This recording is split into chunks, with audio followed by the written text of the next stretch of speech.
प्रभूची स्तुती असो. यावेळेस प्रभूच्या पवित्र वचनाकडे आम्ही वळत आहोत. तयार आहेत सगळे? 2 तिमोथी 2 अध्याय 9 वचन. ह्या सुवार्तेमुळे, कोणत्या सुवार्तेमुळे? ह्या सुवार्तेमुळे. कोणती सुवार्ता? जी सुवार्ता संत पौल जगाला ओरडून सांगत आहे.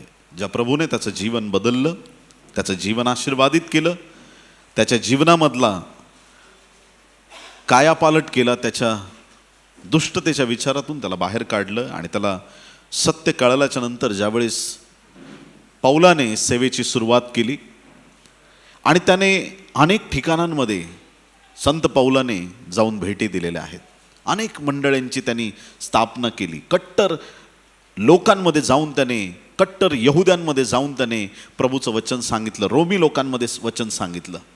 आणि अशा परिस्थितीमध्ये प्रभूचं गौरव संत पौलाच्या जीवनामधून होत असताना प्रभूचं मोठं कार्य संत पौलाच्या द्वारे परमेश्वराने पूर्ण केलं. संत पौलावरती वारंवार खटले भरण्यात येत होते, वारंवार त्याला जेलमध्ये टाकण्यात येत होतं. येशू ख्रिस्ताला 39 फटके मारण्यात आले, तुम्ही ऐकलंय. संत पौलाला तसे फटके 5 वेळा मारण्यात आले होते. कधी त्याची गलबतं फुटली, कधी त्याला मोठ्या संकटातून पार जावं लागलं, कितीतरी वेळा बंदिवासामध्ये. एकदा तर धोंडमार असा केला की लोक म्हटले मेलाय, आणि तो मेलायला असताना लोक त्याला टाकून निघून गेले. तो परत उठला आणि प्रभूचं परत कार्य करू लागला. संत पौलाचं जीवन एक सामर्थ्यवान जीवन आपल्याला पाहायला मिळतं. आणि नंतर वास्तविक रीतीनं संत पौल कायद्यामध्ये एवढा तज्ज्ञ झाला, कायदे पंडित झाला की नंतर स्वतःचे खटले तो स्वतः लढायचा आणि त्याच्यामुळं तो कुठंच कसल्याच गोष्टीमध्ये अडकत नव्हता. परंतु रोमन सम्राटाने त्याच्या विरुद्ध कट केला आणि खोटे त्याच्यावरती खटले भरून त्याला जेलमध्ये टाकलं. आणि ज्यावेळेस संत पौलाची शेवटची घटका होती आणि त्या शेवटच्या घटकेमध्ये त्याने पत्र लिहिलेलं आहे आपला प्रिय आत्मिक पुत्र तिमोथेयाला, आणि ते तिमोथेयाचं 2रं पत्र आहे. या पत्रामध्ये संत पौल त्याच्या दास्याबद्दल किंवा त्या बंदीगृहात असल्याबद्दल काहीतरी विशेष वचन या ठिकाणी जाहीर करत आहे. आणि तो म्हणत आहे, ह्या सुवार्तेमुळे मी दुष्कर्म करणाऱ्यांसारखा बेड्यांचे देखील दुःख सोसत आहे. बेड्यांचे दुःख म्हणजे बंदीगृहामध्ये संत पौल आहे. कुणासारखा? दुष्कर्म करणाऱ्यांसारखा. संत पौल सुवार्तेचं पवित्र कार्य करत आहे. जिवंत देवाचं खरं काम संत पौल करत आहे. आणि ते खरं काम करत असताना खोट्या जगाला खरी कामं आवडत नाहीत. जग लबाडीनं भरलेलं आहे आणि तुम्ही लबाडीची कामं कराल तर जग तुम्हाला शाबासकी देईल. जेव्हा तुम्ही खरी कामं कराल, लोक तुमच्या विरुद्ध कुरकुर करायला सुरुवात करतील, लोक तुमच्या विरुद्ध बोलायला सुरुवात करतील. पण धन्य ते लोक ज्यावेळेस लोक तुमची निंदा करतात आणि तुम्ही देवाचं गौरव करता, तुम्ही त्यांचा विरोध करत नाही, तुम्ही त्यांना शिव्या शाप देत नाही, तुम्ही त्यांना एक्सप्लेन करत नाही, मी पवित्र आहे, मी देवाचा दास आहे, मी अभिषिक्त आहे. पण तुम्ही म्हणता की या निंदेमध्ये मी माझ्या देवाचं गौरव करणार आहे. या वाईट परिस्थितीमध्ये लोक माझ्या विरुद्ध वागतायत, लोक माझ्या विरोधात उठलेले आहेत, पण मी तर माझ्या प्रभूचा वधस्तंभ उंच करणार. ज्या देवाने मला सेवेसाठी बोलवलेलं आहे त्या देवाची मी आराधना करणार. आणि तुम्ही उजवी डावीकडे वळत नाही, लोकांच्या शब्दाने तुम्ही दुःखी होत नाही, कारण की वधस्तंभाचा आनंद तुमच्या मनात आलेला आहे, देवाचं सामर्थ्य तुमच्यामध्ये आलेलं आहे. लोकांच्या शब्दांनी तुम्ही निराश होत नाही. लोकांनी तुम्हाला डिवचलं तरी, लोकांनी तुम्हाला निराश केलं तरी तुम्ही निराश होत नाही, कारण की प्रभूचा आनंद ही माझी ताकद आहे. प्रभूचा आनंद ही माझी ताकद आहे. प्रभूचा आनंद ही माझी ताकद आहे. मला जर तुम्ही एखादी वस्तू दिली, जर तुम्ही म्हणाल पास्टर साहेब क्या बात है, अच्छा प्रीच कर रहे हो, ये लो 100 रुपये आपको ऑफरिंग, शायद वो 100 रुपया कोई चुरा सकता है, पर जो मेरे प्रभु ने मुझे दिया है दुनिया का कोई इंसान उसे मुझसे चुरा नहीं पाएगा.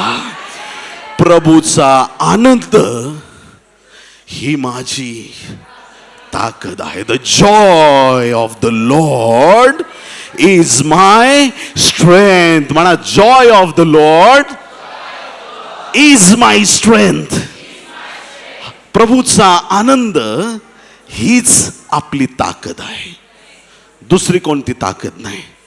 त्या आनंदात आम्हाला टिकून राहायचंय. संत पौल आनंदात प्रभूची सेवा करत आहे. फटके पडले तरी उठतो आणि परत प्रभूची सेवा करतो. हालेलुया, बोला येशू मसीह की. तो सुवार्तेचं चांगलं काम करत आहे. येशूने पण चांगलं काम केलं.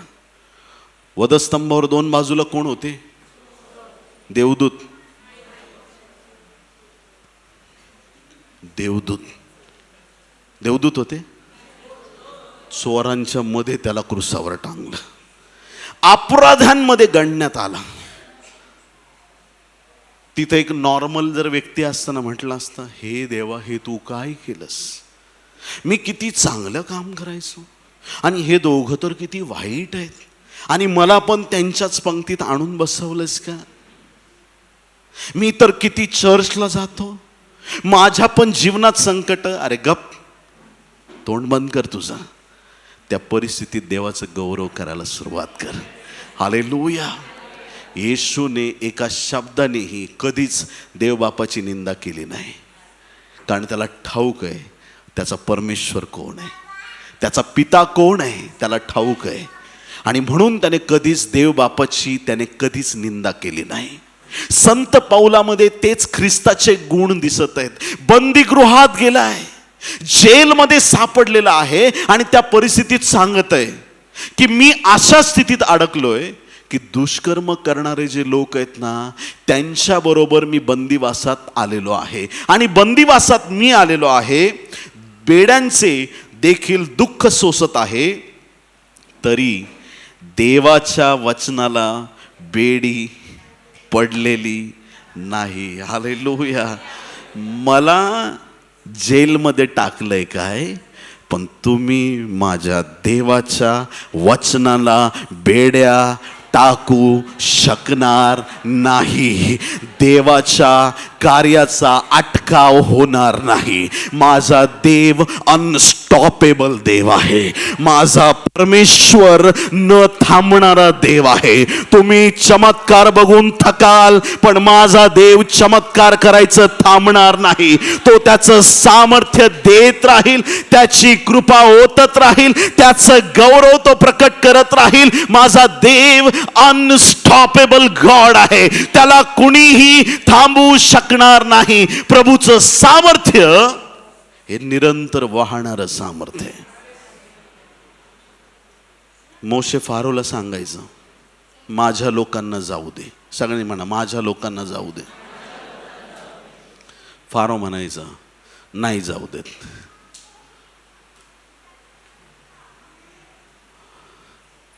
पाण्याचं रक्त. अच्छा, मांत्रिकांनो, फारोला जरा दाखवा आमच्या पण जादू टोण्यात काय पावर. त्या फारोच्या मांत्रिकांनी पण पाण्याचं रक्त करून दाखवलं. ऐकलं तुम्ही मी काय बोललो? जो चमत्कार देव करतोय, तोच चमत्कार सैतान पण करून दाखवतोय. मोशेच्या काठीचा साप झाला, मांत्रिकाच्या काठ्यांचा पण. जे काम देव करतोय ते काम सैतान करतोय. आता समजणार कसं? ह्याची सेवा करू का त्याची सेवा करू? देवाने एक भेद तयार केला. देव चमत्कार करत राहिला.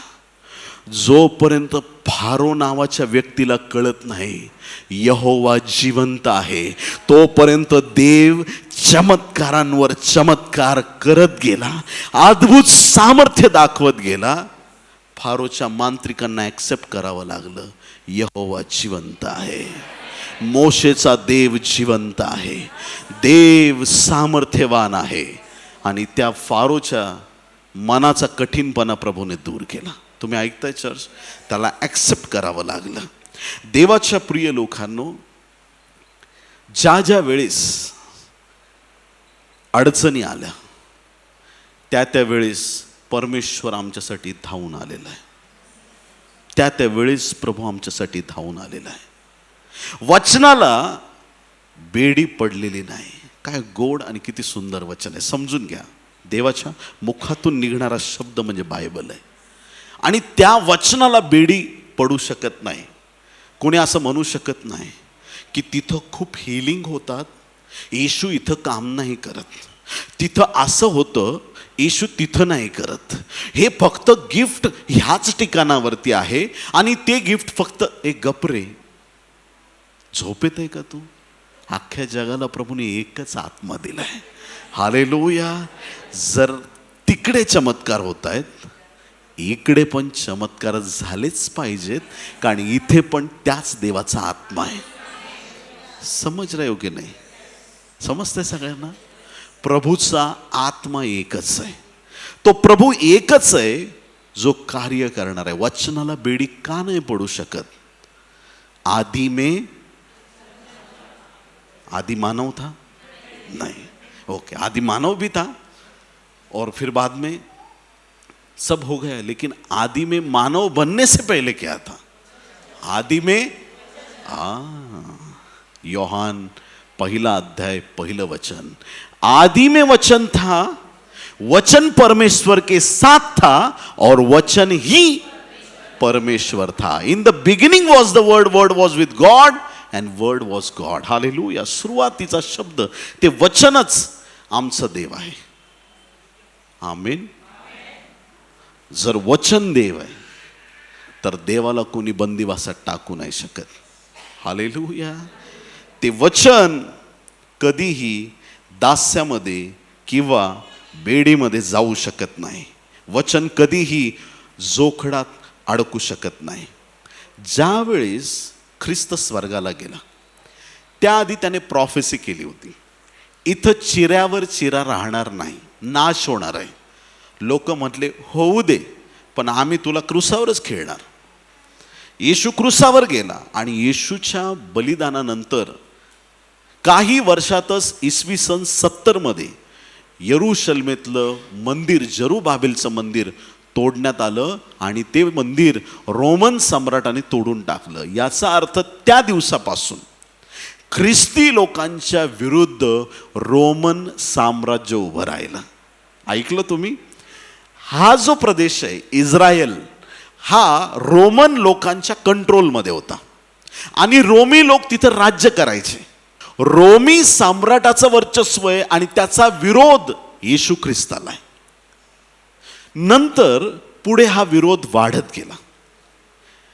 इसवी सन 300 मध्ये विरोध मोठ्या प्रमाणात झाला आणि त्या काळात 303 ते 311 इसवी सन या कालखंडामध्ये डायोक्लेशन, नाव लक्षात ठेवा, डायोक्लेशन नावाचा सम्राट होता.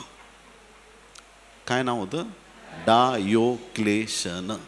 डायोक्लेशन या सम्राटाने निश्चय केला, ख्रिश्चॅनिटी मी जगातून उद्ध्वस्त करील आणि येशूचं नाव मी काढून टाकेल. कसं करता येईल? पार्ट 1. जेवढे बायबल आहेत आत्ता सध्या, जेवढे धार्मिक ग्रंथ, यांच्या गुंडाळ्या वगैरे काय असतील, सगळं जाळून राख रांगोळी करायची. First part. दुसऱ्या पार्टमध्ये जेवढे यांचे धार्मिक स्थळ आहेत ख्रिश्चन लोकांचे, ते सगळे तोडून टाकायचे केलं. आणि तिसऱ्या पार्टमध्ये जर कोणी येशूचं नाव घेतलं त्याला सिंहापुढं टाकायचं, त्याला भोसकूद मारायचं, त्याची खून करायचा, त्याला बलिदान मारून टाकायचं, त्याला खलास करून टाकायचं. 3 टप्पे त्याने ठरवले आणि त्याने इतका भयंकर छळ केला, इतका भयंकर छळ केला.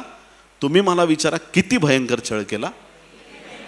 मला पण माहित नाही किती भयंकर. एवढा भयंकर छळ केला. ख्रिश्चॅनिटी संपवण्याचा त्यांनी टार्गेट ठेवला. इसवी सन 303 ते इसवी सन 311च्या दरम्यान खूप मोठा छळ डायोक्लेशनने केला. मोठी स्टोरी मी शॉर्ट करतो आणि एका वाक्यात तुम्हाला सांगतो. या छळानंतर देवाने कार्य केलं. 303 ते 311 डायोक्लेशनच्या छळानंतर इसवी सन 380 मध्ये तोच रोम देश ख्रिश्चन देश म्हणून जाहीर करण्यात आला. तुम्ही टाळ्या वाजवाल का येशूसाठी?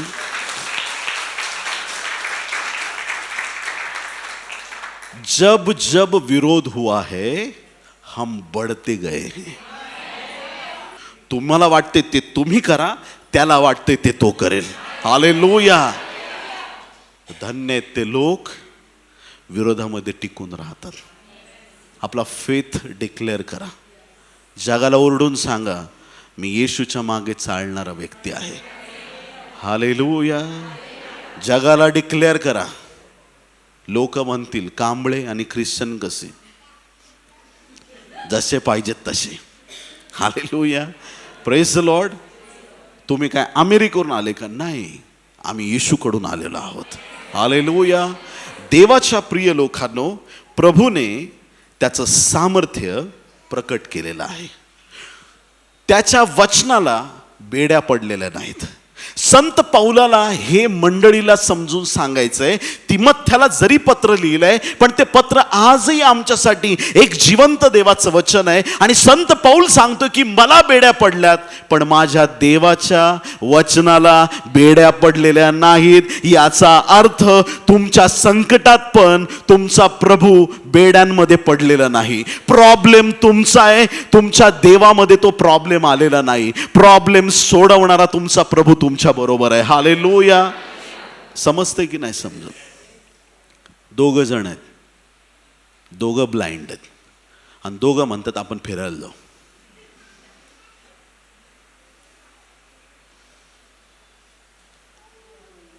दोघं भरकटू शकतात. एखादा ब्लाइंड व्यक्ती तो म्हणतो की मी एखाद्या डोळस व्यक्तीला बरोबर घेऊन जाईल. तो डोळस व्यक्ती नक्की त्याला मदत करेल. आम्ही अंध असलो तरी आत्मिक रीतीनं ज्याला तुम्ही घट्ट धरले ना, तो येशू आंधळा नाहीये. पास्टर मी खूप प्रेयर करतो, मला दृष्टांत नाही दिसत. गप रे गप, तोंड बंद कर तुझं. पास्टर मला व्हिजन नाही होत, मला दृष्टांत नाही होत, देव स्वप्नात तरी बोलत नाही, मला हे गिफ्ट नाही, मला ते गिफ्ट नाही. तुला येशू मिळालाय ना, तुला सगळं मिळालंय. येत्या दिवसात ते गिफ्ट ऑपरेट होतील तेव्हा होतील, पण मोठं गिफ्ट येशू तुला मिळालेलं आहे. आता तुला घाबरायची गरज नाही. प्रॉब्लेम मध्ये तू येशूला आपल्या बरोबर बोलावलंयस. संत पौल बंदिवासात आहे, त्याला बेड्या पडल्यात, पण देवाच्या वचनाला बेड्या पडलेल्या नाहीत. ते वचन तुमच्यासाठी काम करणार आहे. तो येशू तुमच्यासाठी काम करणार आहे. तो येशू त्याचं सामर्थ्य तुम्हाला प्रकट करणार आहे. तुम्ही प्रॉब्लेममध्ये असाल, तुमचा देव प्रॉब्लेममध्ये नाही आहे. आमीन. हताश व्हायचं नाही. कधी कधी असं होतं, कसं होतं काय माहीत कसं होतं, ऐका ठीक आहे. असं होतं कधी कधी तुम्ही एक बोल्ड स्टेप उचलता काहीतरी, कसं सांगता येईल, हां, तुमच्या घरात एक तुम्ही लग्न काढलंय, मुलाचं लग्न आहे, मुलीचं घेऊ कारण जास्त खर्च असतो, मुलीचं लग्न आहे.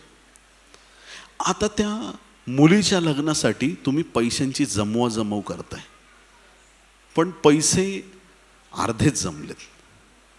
पण तुम्हाला माहिती आहे की तुमच्याकडं 50 तोळे दागिने आहेत. त्याच्यातले एक 5-10 तोळे मोडावे जरी लागले तरी तुमचं काम होणार आहे. पण तुम्ही मनात ठेवलंय की मला मोडायचे नाहीत, पण बघूया किती जमत आहेत. पण तुमच्या बॅक ऑफ माइंड कुठंतरी आहे, मला घाबरायची गरज नाही, ऑलरेडी माझ्याकडं मोठा साठा आहे. एक बोल्ड स्टेप तुम्ही घेत असताना तुमच्याकडे आत्ताच्या घडीला उणीव आहे, पण तुमच्या माइंडमध्ये माहीत आहे कोणी नाही आलं तरी ते 50 तोळे बाहेर काढू आणि आपलं हे काम करून घेऊ. तुम्हाला माहीत आहे की तुमच्याकडं काहीतरी आहे. तसंच प्रत्येक ख्रिस्ती विश्वासणाऱ्याला बॅक ऑफ माइंड पक्क माहीत पाहिजे, येशू आहे. माझा खरा ठेवा. माझे खिसे आत्ता रिकामे असले तरी, आज कपडे मळालेले फाटलेले कसे असले तरी, बॅक ऑफ माइंड माहीत पाहिजे. मोठा खजाना आपल्याकडे ऑलरेडी आहे. मला घाबरायची गरज, प्रॉब्लेम मध्ये टेन्शन घ्यायची गरज. मला अडचण आहे, माझ्या प्रभूला अडचण नाहीये. मी समस्येत आहे. गरिबीची बेडी माझ्याकडे असेल, येशूला बेडी लागणार नाही. एकदा लावली सगळ्यांनी बेडी त्याला, एकदा टाकलं जेलमध्ये त्याला सगळ्यांनी, एकदा दिलं क्रूसावरती, संपलं. आता कोणी ते करू शकत नाही, कारण तो मरणावरती विजयी झालेला आहे. त्याने अद्भुत काम केलेलं आहे आणि त्याचं सामर्थ्य खूप महान आहे. तो बंधनात नाही जाणार. एक व्यक्ती आपल्यापेक्षा श्रेष्ठ व्यक्तीशी जेव्हा मैत्री करतो, त्यावेळेस त्याला नेहमी होप असतो की हा माझा मित्र किंवा हा माझ्या बरोबर असलेला व्यक्ती मला सहाय्य करेल. एक झोपड्यात राहणारी गरीब तरुण मुलगी, खूप सुंदर आहे. राजपुत्राने पसंत केलं तिला, तिचं लग्न झालं. ती त्या झोपड्यातच राहील का? ती मुलगी राहील का त्या झोपड्यात? संपला तिचा विषय. ती गरीब मुलगी आपण आहेत, ख्रिस्ताची वधू. ख्रिस्ताने आमच्या बरोबर नातं जोडलंय. आता आम्हाला गरिबीचं टेन्शन घ्यायची गरज नाही, आजाराचं टेन्शन घ्यायची गरज नाही, आमच्या बंधनांची गरज नाही टेन्शन घ्यायची. आता आम्हाला माहित आहे की आमचा सोडवणारा आलेला आहे, आमचा प्रभू आलेला आहे. तो अद्भुत काम आमच्यासाठी करणार आहे. नजर ख्रिस्ताकडे पाहिजे, मग आम्ही आशीर्वादित. हालेलुया, बोले येशू मसीह की. खूप अद्भुत सामर्थ्य आहे प्रभूचं. प्रकटीकरण 5वा अध्याय 12व वचन, रेव्हिलेशन चॅप्टर 5 वर्स 12. कोणालाच न उघडता आलेली गुंडाळी कोकऱ्याने उघडली आणि तेव्हा काय म्हणतायत स्वर्गातला जमाव? ते मोठ्याने म्हणत होते, वधलेला कोकरा सामर्थ्य, धन, ज्ञान, बल, सन्मान, गौरव व धन्यवाद हे घेण्यास योग्य आहे. त्याच्यासारखं सामर्थ्यवान कोणी नाही. तुम्हाला चकित करून टाकेल, आश्चर्यचकित करून टाकेल. आवाक व्हाल तुम्ही. तुमच्या विचारांच्या पलीकडे तो काम करेल, गॅरंटी पाहिजे. हालेलुया, की प्रभू माझ्यासाठी अद्भुत काम करणार. आमेन. फक्त काही लोकांना प्रार्थनेचं तत्व समजलेलं नाही, म्हणून बऱ्याच वेळा गडबड होते. प्रार्थनेचा सिद्धांत आम्हाला कळायला पाहिजे. मागतो आणि प्राप्त होतं, ते कसं करायचं. कितीतरी वेळा तो सिद्धांत आम्हाला न कळाल्यामुळे बऱ्याचदा प्रार्थना देवापर्यंत पोचत नाहीत किंवा त्याचं उत्तर आम्हाला मिळत नाही ना, आपण उगाच ओरडत बसतो. हॅलो, माइक चेक, आप सुन रहे हैं? प्रभू तुम्हाला आशीर्वादित करो. यहोशवाने सूर्य आणि चंद्र थांबवले. तुमचा विश्वास आहे का की आत्ता तुम्ही गेलात तर डायरेक्ट सूर्य चंद्राला थांबवाल?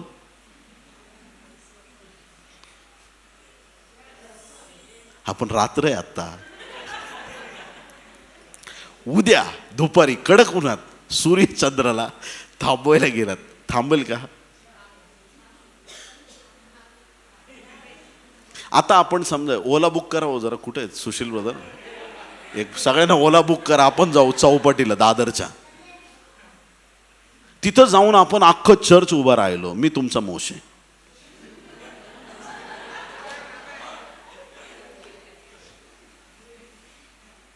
एखादी काठी बिठी हातात घेऊन गेलो, तिकडं उभे राहिलो. आणि आता आपण चर्चमध्ये डिक्लेअर करणार, आपण तिथं जाणार आणि समुद्राचे 2 भाग करणार. किती लोकांना वाटतं की समुद्राचे 2 भाग होतील? लई विश्वास तुमचा पास्टरवरती. प्रभू तुम्हाला आशीर्वादित करो. आणि बायबलमध्ये असं लिहिलं, विश्वासाने डोंगराला उपटून तू समुद्रात टाकला जा, असं म्हणशील तर होईल. किती लोकांना विश्वास आहे?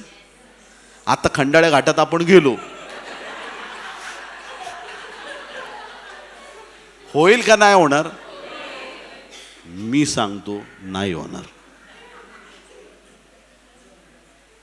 नाही होणार.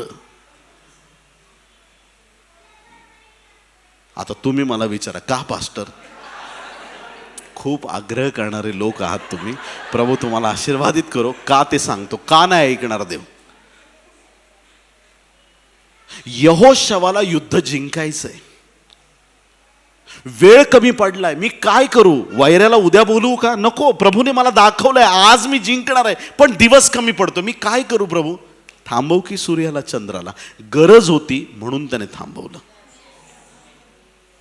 दोन बाजूनी डोंगर, पाठीमागून फारोचं सैन्य, समोरून तांबडा समुद्र. हे प्रभू आता मी काय करू? अरे दुभाग ना समुद्र, कर हात वरती. काय धावा करत बसलाय? घे हातात काठी, कर हात वरती, मी समुद्र दुभागणार तुझ्यासाठी. गरज होती म्हणून दुभागला. आणि जर बिनकामाचं जर असं झालं असतं ना, तुम्ही सगळे डोंगर इकडचे तिकडे केले असते. एक डोंगर तुम्ही जागेवर ठेवला नसता. डोंगर ढळतील, समुद्र दुभागतील, चिन्ह चमत्कार घडतील, सूर्यचंद्र थांबतील. जे बायबलमध्ये लिहिलंय ते सगळं होईल, पण कधी? जेव्हा गरज असेल.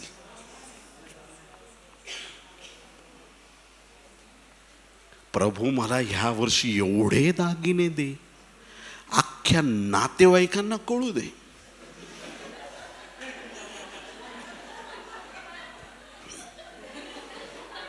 सगळे जळून खाक झाले पाहिजे.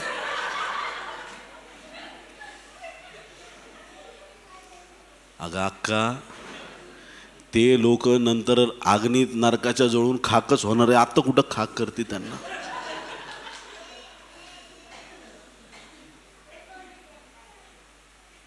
कोणाला दिसावं म्हणून किती रडून प्रार्थना करा, प्रभू उत्तर देणारच नाही.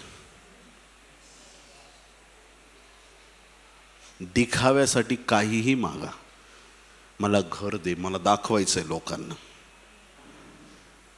अजिबात मिळणार नाही. ज्या दिवशी तुमचं प्रार्थना जीवन बदलेल आणि तुम्हाला कळेल की काय गरज आहे.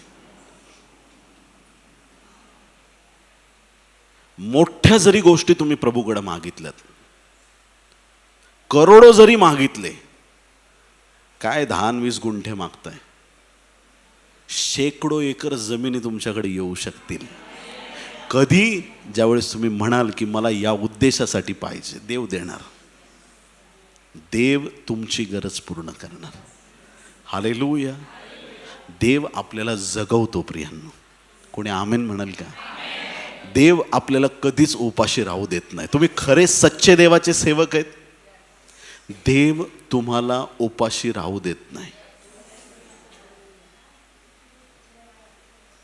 खूप वेळा घडलंय माझ्याबद्दल. मला असं एखादी गोष्ट खाण्याची इच्छा असली ना, परमेश्वर ती गोष्ट बरोबर माझ्याकडे आणतो. मला जावं नाही लागत, हे कुठं मिळतंय बघा शोधा. हट. मग सुपरनॅशनल लाईफ काय आमचं? आशीर्वाद तुमच्याकडे येतील. तुम्हाला आशीर्वादाकडे जायची गरज नाही. तुमच्या येशूला माहिती आहे तुम्हाला काय पाहिजे ते. हालेलुया. तुमच्या समस्यांमध्ये देवाचं वचन समस्येत अडकलेलं नाहीये. देवाचं वचन बेडी पडलेलं नाहीये. देवाचं वचन गुलामगिरीत किंवा कुठल्याही बंधनात अडकलेलं नाहीये. तुमची परिस्थिती बदलण्याचं सामर्थ्य प्रभूच्या वचनामध्ये आहे.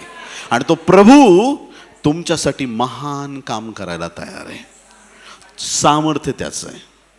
ते वचन सामर्थ्यवान आहे. प्रभूचं वचन सामर्थ्यवान आहे, कारण त्या वचनाला बेडी पडलेली नाही. एकदा एका मुलाला दुष्ट आत्मा लागला होता. लूक 9:38-43 मध्ये या वचनात आपल्याला पाहायला मिळतं की एक मनुष्य मोठ्याने ओरडून प्रभूला विनंती करत आहे, गुरुजी, मी आपल्याला विनंती करतो, माझ्या मुलावर कृपादृष्टी करा, कारण हा माझा एकुलता एक आहे. एकच मुलगा आहे बापाला, आणि तो एक मुलगा दुष्ट आत्म्याने पछाडलेला आहे. दुष्ट आत्म्याने त्याला ग्रासलेलं आहे. एकच मुलगा आहे, आणि तो पण असा. मग ह्या मुलाला सुटका मिळावी म्हणून तो येशूकडे घेऊन आला. आणि त्याला काय त्रास होतो प्रभूला त्यांनी सगळं सांगितलं. येशूने त्या मुलाला बरं केलं. पण पुढं काय घडतं पहा 43 वचनात, लूक 9:43. देवाचे हे महान सामर्थ्य पाहून, देवाचे हे महान सामर्थ्य पाहून सर्व लोक थक्क झाले. किती लोक आमीन म्हणतील? सर्व लोक थक्क झाले. कोणाचं सामर्थ्य? देवाचं सामर्थ्य. बोले येशू मसीह की. देवाचं सामर्थ्य इतकं अफाट आणि अद्भुत आहे प्रियांनो, की त्या सामर्थ्यापुढं एकही प्रॉब्लेम उभा राहणार नाही. प्रॉब्लेम में आप हो, प्रभू का वचन नाही. समस्येत तुम्ही असाल, पण तुमचा देव प्रॉब्लेममध्ये नाही आहे. देव कधीच हताश होत नाही. देव कधीही असा बसून राहत नाही की मला समजत नाही पुढं काय करावं. तुमच्या प्रत्येक प्रॉब्लेमचं उत्तर त्याच्याकडं आहे. तुम्हाला जेव्हा समजत नाही, जेव्हा तुम्हाला वाटतं डोकं बंद पडलंय, त्यावेळेस प्रभूवर विश्वास ठेवून पूर्णपणे निर्धास्त व्हा आणि प्रभूला सांगा, प्रभू मला खात्री आहे की या प्रॉब्लेममधून तूच मला बाहेर काढशील. हालेलुया. जेव्हा तुमच्याकडं छोटासा प्रॉब्लेम येतो, आजूबाजूचे लोक त्याला मोठा करतात. Hello, mike check. ऐकताय तुम्ही सगळे? लोक तुम्हाला डिप्रेस करायचा प्रयत्न करतील, तुम्हाला अजून तणावात आणण्याचा प्रयत्न करतील. पण ज्या वेळेस तुमचं कनेक्शन येशू बरोबर जोडलेलं आहे, तुम्ही एक क्षण पण घाबरणार नाही. तुम्ही स्थिर राहाल आणि तुम्ही म्हणाल, माझा मुक्तिदाता माझ्या बरोबर आहे, मला सोडवणारा माझ्या बरोबर आहे. त्याच्यामध्ये सामर्थ्य आहे. तो इतका सामर्थ्यवान आहे. असं विचारा, किती सामर्थ्यवान आहे.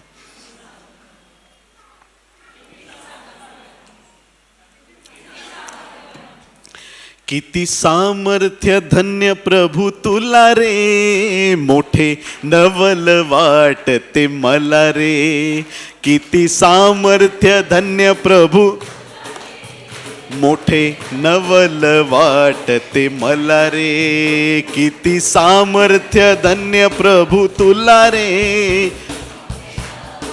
वाटते मला रे. येशू काना गावी गेला, मर्या होती त्या लग्नाला, द्राक्षरस तो संपला. तू पाण्याचा द्राक्षरस केला रे, मोठे नवल वाटते मला रे. किती सामर्थ्य प्रभू तुला रे, मोठे नवल वाटते मला रे. 38 वर्ष दुखणे करी पडला होता बाजेवरी. 38 वर्ष दुखणे करी पडला होता बाजेवरी. त्याला शक्ती नव्हती खरी, बाज उचलाया शक्ती दिली त्याला रे. मोठे नवल वाटते मला रे. किती सामर्थ्य तुला रे, मोठे वाटते मला रे. एक जन्मांध भिकारी बसला होता वाटेवरी. एक जन्मांध भिकारी बसला होता वाटेवरी. त्याला दृष्टी नव्हती खरी, चिखल लावून दृष्टी दिली त्याला रे. मोठे नवल वाटते मला रे. किती सामर्थ्य धन्य प्रभू तुला रे, मोठे नवल वाटते मला. किती सामर्थ्य धन्य प्रभू तुला रे, मोठे नवल वाटते मला रे. बोले येशू मसीह की. ज्याच्या सामर्थ्यापुढं सगळे आश्चर्यचकित होतात, तो देव आमचा आहे. हम प्रॉब्लम में हो सकते हैं, वो प्रॉब्लम में नहीं है. हमें छुड़ाने वाला येशू मसीह जीवित परमेश्वर है. हालेलुया. त्याच्या वचनाला बेड्या पडलेल्या नाहीत. येशू ख्रिस्त प्रॉब्लेममध्ये सापडलेला नाही. त्याच्यावर तुम्ही भरोसा टाकलेला आहे, त्याच्यावर तुम्ही भिस्त ठेवलेली आहे. तो तुमच्यासाठी आश्चर्य कर्म करायला तयार आहे. सामर्थ्याच्या गोष्टी तो तुमच्यासाठी करायला तयार आहे. एक दिवस असा होता, अब्राहम आणि लोट दोघांची एवढी उन्नती झाली का तो प्रदेश त्यांना पुरत नव्हता. दोघं विभक्त झाले. लोट गेला सौदोम गमोराकडं, अब्राम गेला एलोन झाडाच्या वनराईकडं. एक मोठ्या प्रदेशात गेला, मोठ्या सिटीमध्ये गेला, आणि एक जंगलामध्ये गेला. जगाच्या दृष्टीने बघितलं, वा वा, अमेरिकेला आहेत तुम्ही, तुमची फार उन्नती झाली. हॅलो, ऐकते का तुम्ही? मोठ्या शहराला गेलेल्या लोकांना लोक खूप ग्रेट समजतात. तू मोठ्या शहरात राहा, नाही तर छोट्या शहरात राहा, नाही तर एखाद्या खेडेगावात राहा, नाही तर जंगलात राहा, जर तुझा देव तुझ्या बरोबर असेल, तुझी बरकत थांबणार नाही, तुझ्या जीवनातले आशीर्वाद थांबणार नाहीत. अब्राहम जंगलात एलोन झाडाच्या, ममरेच्या एलोन वनराईत त्याची समृद्धी झाली, आणि तिकडं लोट त्याची पण समृद्धी तिकडं झाली. पण काय झालं? राजांनी, 5 राजांनी आक्रमण केलं आणि लोटाला गुलाम बनवून नेलं. हालेलुया. अब्राहम आणि लोट यांच्यामध्ये कनेक्शन आहे. दोघही भाऊबंद असल्यामुळे, रक्ताचे नातेवाईक असल्यामुळे अब्रामाच्या मनामध्ये वेदना झाल्या की जेव्हा त्याने ऐकलं की त्याचा पुतण्या लोट त्याला गुलाम करून घेऊन गेलेत आणि त्याचं सर्वस्व लुटून घेऊन गेलेत. घरातले 318 लोक घेतले चाकर, त्यांना म्हटलं चला रे आपल्याला लढायला जायचं आहे. घरात काम करणाऱ्या 318 लोकांना घेऊन अब्रामाने लढाई केली आणि अब्राहम त्या लढाईमध्ये विजयी झाला. आमेन. लोटाला परत आणलं, लोटाची संपत्ती परत आणली. आमेन. अब्राहम भक्कम आहे लोटाचं गेलेलं परत आणण्यासाठी. आज तुमच्या जीवनात जे काही गेलंय ते येशू परत आणण्यासाठी सामर्थ्यवान आहे. लोट दास्यात गेला पण अब्राम गेला नाही. हालेलुया. तुमच्या जीवनातल्या वाईट परिस्थितीमध्ये तुम्ही येशूशी कनेक्ट आहात आणि म्हणून तुमच्या जीवनाकडं आशीर्वाद आल्याशिवाय राहणार नाही. जे तुम्ही गमावलंय, आत्ता नाही, आजपर्यंत मागच्या दिवसात जे जे तुम्ही गमावलंय ते सगळं तुमच्याकडं परत येत आहे. ते सगळे आशीर्वाद तुमच्या जीवनाकडं धावत येत आहेत. तुम्ही निराश जगणार नाही. परमेश्वर तुम्हाला हर्षभरित करत आहे. हालेलुया. जे अब्रामाचं होतं ते अब्रामाला परत मिळालं. त्याच्या पुतण्यासाठी जे पाहिजे ते मिळालं. प्रभूने कार्य केलं.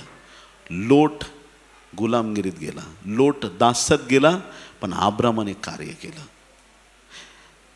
उत्पत्ती 14:12-16 वचनात ह्या गोष्टी लिहिल्यात. ज्यावेळेस पेत्राला सुवार्तेमुळे बंदीगृहात टाकण्यात आलं. पेत्र बंदीगृहात आहे, पण त्याचा देव जेलमध्ये अडकलेला नाहीये, बेड्यांमध्ये सापडलेला नाहीये. मंडळी त्यावेळेस त्याच्यासाठी प्रार्थना करत होती. आणि प्रेषित 12वा अध्याय 6 ते 9 वचनामध्ये परमेश्वराने आपला दूत पाठवून पेत्राची सुटका केली. देवाशी तुम्ही कनेक्ट झालेले आहात, आणि ज्या देवाशी तुम्ही कनेक्ट झालेले आहात तो तुम्हाला प्रत्येक बंदिवासातून बाहेर काढण्यासाठी तयार आहे. डिलिव्हरन्स देण्यासाठी तयार आहे. कोणतं बंधन तुमच्या जीवनात आहे त्याच्यातून तो तुम्हाला सुटका करायला तयार आहे. एक खरं देवाला आवडणारं जीवन प्रभू द्यायला तयार आहे. किती लोक आमेन म्हणणार आहेत? हालेलुया. प्रभूची स्तुती असो. उपदेशक 4 अध्याय 9 आणि 10 वचन. उपदेशक 4, 9 आणि 10. एकट्यापेक्षा दोघे बरे, कारण त्यांच्या श्रमांचे त्यांना चांगले फळ प्राप्त होईल. एकट्यापेक्षा दोघे बरे. शेतामध्ये कापणी करायची, एकट्याला पटकन काम होईल की दोघांना होईल? एकट्यापेक्षा दोघे बरे. स्पष्ट आहे. एकट्यापेक्षा दोघे बरे. त्यांच्यातला एक पडला तर त्याचा सोबती त्याला हात देईल, पण जो एकटा असून पडतो त्याला हात देण्यास कोणी नसते, त्याची दुर्दशा होते. एकापेक्षा दोन बरे. एकटा पडला त्याला कोणी उचलणार नाही, पण दोघं जात असतील, एक पडला तर दुसरा त्याला उचलेल. याचा काय अर्थ आहे? आपल्या जीवनामध्ये प्रभू येशूचा स्वीकार करा. त्याला तुमच्या बिझनेसचा पार्टनर बनवा. तुमच्या कुटुंबाचा पुढारी येशूला बनवा. तुमच्या जीवनाचा अध्यक्ष येशूला बनवा. तुमच्या जीवनाचा प्रभू येशूला बनवा. त्याला पहिलं स्थान द्या. आणि ज्या वेळेस त्याला तुम्ही उंच करता, जीवनात स्थान देता आणि तुम्ही ठरवता मी येशू बरोबर राहणार आहे, पहिली गोष्ट तो तुम्हाला पडूच देणार नाही. Praise the Lord. तो तुम्हाला पडू देत नाही. पण कधी येशूकडे दुर्लक्ष झालं आणि जरी एखादा व्यक्ती तुम्हाला दिसला कुठं पडलेला, त्याने जर परत प्रभूला हाक मारली तर प्रभू त्याला परत उभं केल्याशिवाय राहत नाही. हालेलुया. Praise the Lord. संत पौल बेड्या पडलेल्या स्थितीत आहे, पण देवाच्या वचनाला बेडी पडलेली नाही. हे वचन आज समजून घ्या. देव ज्यावेळेस बोलतो, ज्यावेळेस परमेश्वर एखादी आज्ञा करतो, त्याच्या मुखातून निघालेलं वचन कार्य पूर्ण केल्याशिवाय परत त्याच्याकडे येत नाही. विफल होऊन ते परत येत नाही. परमेश्वराचं वचन विजयी वचन आहे. प्रभूचा शब्द सामर्थ्यवान शब्द आहे. जेव्हा तो बोलतो तेव्हा ते कार्य होतच. आणि त्या प्रभूच्या शब्दाने त्याने तुम्हाला आणि मला आशीर्वादित केलेलं आहे. ज्यावेळेस त्याच्यावर आम्ही अतूट विश्वास ठेवतो, आमचं जीवन देवाच्या गौरवाने भरून जातं. आमेन. हालेलुया. मग काय, संत पौल बंदीगृहात आहे, पण त्याला तिथं पण माहिती आहे माझ्या प्रभूने मला सोडलेलं नाहीये. हालेलुया. का निराश होईल तो? का त्याला दुःख वाटेल? दुःखी कोण होतात? एकटे पडलेले लोक. हालेलुया. जग तुम्हाला एकटं पाडेल, पण देव तुम्हाला एकटं पडू देणार नाही.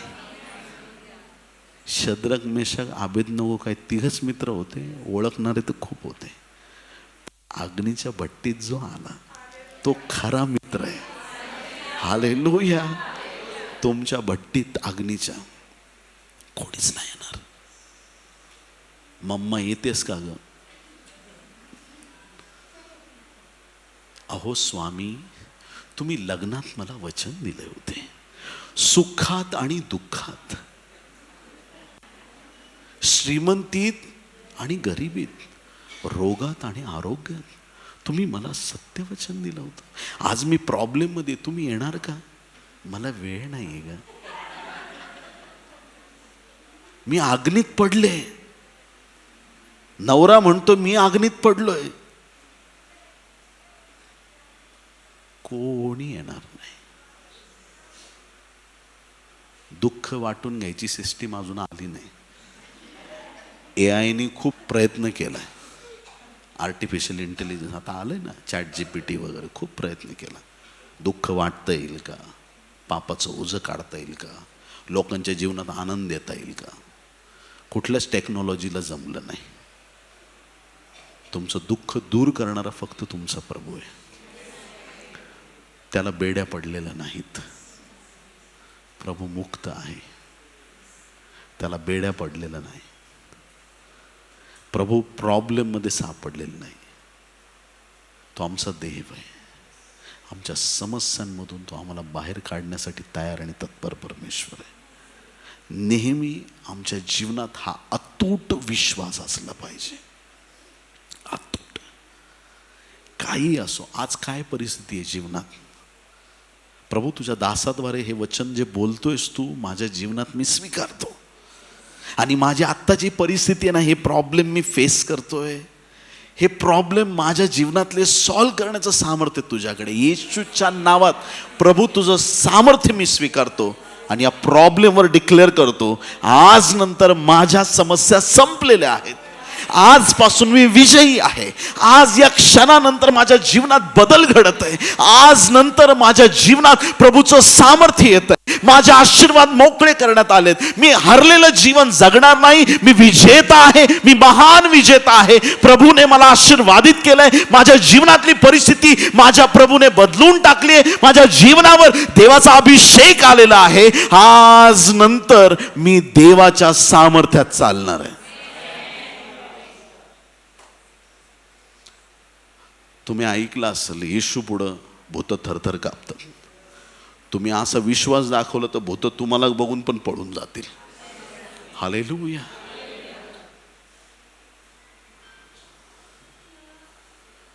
तुमचे प्रॉब्लेम तुम्हाला कधीच मारू शकणार नाहीत.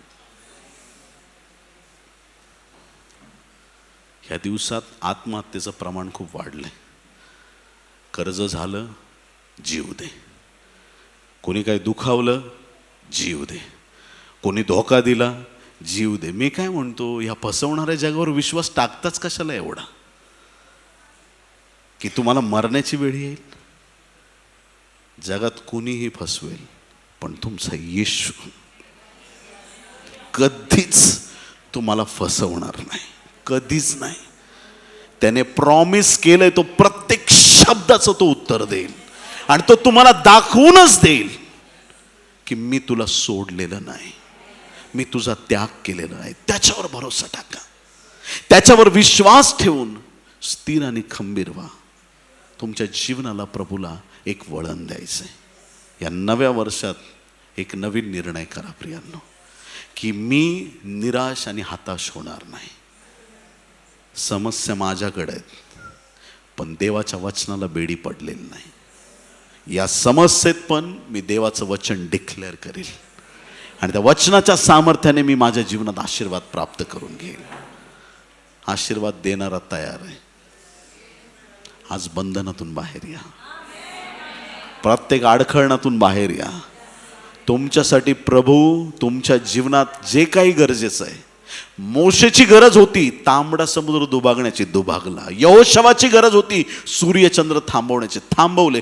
तुमच्यासाठी काय करायचंय ते मोठे चमत्कार देव आज रात्री तुमच्यासाठी करणार आहे. त्या अद्भुत गोष्टी तुमच्या जीवनासाठी तो करायला तयार आहे. तुम्ही तयार आहे? हालेलुया. या आपण एक प्रार्थना करू. आपले डोळे बंद करूया. पवित्र स्वर्गीय देवा, येशूच्या नावात आम्ही तुझ्या चरणाशी येतो. जे वचन आज आम्ही वाचलं, ज्यावर आम्ही मनन केलेलं आहे, त्या वचनाद्वारे आमच्या अंतःकरणाची तू भेट घेतलीस प्रभू. तुला धन्यवाद देतो. संत पौलाने आपल्या सुवार्ता प्रसाराच्या कार्यातच नाही प्रभू, संकटाच्या परिस्थितीमध्ये सुद्धा त्याने तुला आपला पार्टनर बनवलं होतं. आणि त्या सगळ्या दुःखाच्या प्रसंगामध्ये त्याला तू सावरलंस, सांभाळलंस आणि धीर दिलास प्रभू. आज प्रभू इथं उपस्थित आम्ही सगळे तुझ्या चरणाशी नतमस्तक होतो. प्रार्थना करतो, प्रत्येकाच्या जीवनावर तुझ्या दैवी सामर्थ्याची ओतणी कर प्रभू. प्रत्येक प्रकारची अडखळणं, बंधनं आज दूर कर. आपल्या लोकांची दैवी सामर्थ्याने भेट घे प्रभू. आज प्रत्येक बंधन तोड देवा. येशूच्या नावात प्रत्येक बॅड हॅबिट निघून जाऊ दे. तुला न आवडणाऱ्या गोष्टी दूर कर. पवित्र आत्म्याच्या सामर्थ्याने प्रत्येकाला तू भर. वचनात प्रबळ कर आणि प्रत्येकाच्या मनात एक पक्का विश्वास तयार कर प्रभू, की आमच्या परिस्थितीत वचनाला बेड्या पडलेल्या नाहीत. पित्या धन्यवाद, आमची प्रार्थना ऐकलीस. सर्व आदर, सन्मान आणि गौरव आम्ही तुला देतो. ही सर्व प्रार्थना उद्धारक येशू याच्या गोड, पवित्र आणि सर्वोच्च नावात मागतो म्हणून पित्या ऐक. आमेन, आमेन. टाळ्या वाजून प्रभूला धन्यवाद देऊया.